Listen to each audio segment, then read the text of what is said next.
আমি জীবনে দিতে রাজি আছি। ও বিশ্বাস করে না যে গাড়ি থেকে। স্ত্রীর চোখে অভিমান, স্বামীর চোখে অশ্রু, কণ্ঠে একটাই অনুরোধ, আমাকে ক্ষমা করে দাও, আমাদের সংসারটা ভেঙে দিও না। রাগ অভিমানের দেয়ালে যখন একটি সম্পর্ক ভেঙে যাওয়ার দ্বার প্রান্তে, ঠিক তখনই থানার বারান্দায় দেখা গেল এক ব্যতিক্রমী ও আবেগঘন দৃশ্য, যেখানে প্রতিদিন অভিযোগ, মামলা আর আইনি প্রক্রিয়ার আনাগোনা থাকে। সেখানেই এদিন ভালোবাসা, অনুতাপ ও ক্ষমার এক ভিন্ন গল্পের সাক্ষী থাকলেন উপস্থিত মানুষ। দাম্পত্য কলহের জেরে স্ত্রী থানায় এসেছিলেন মামলা করতে।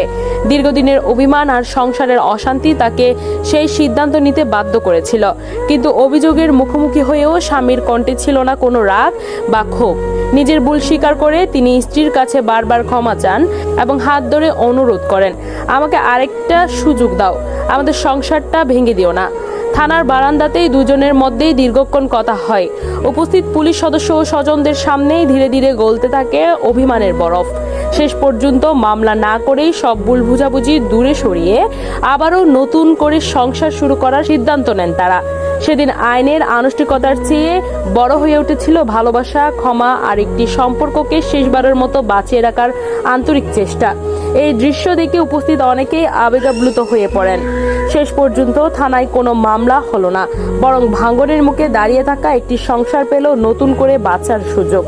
অনেকের কাছেই দিনের সবচেয়ে সুন্দর খবর ছিল থানায় মামলা করতে গিয়ে মামলা না করেই নতুন করে শুরু হলো একটি সংসার।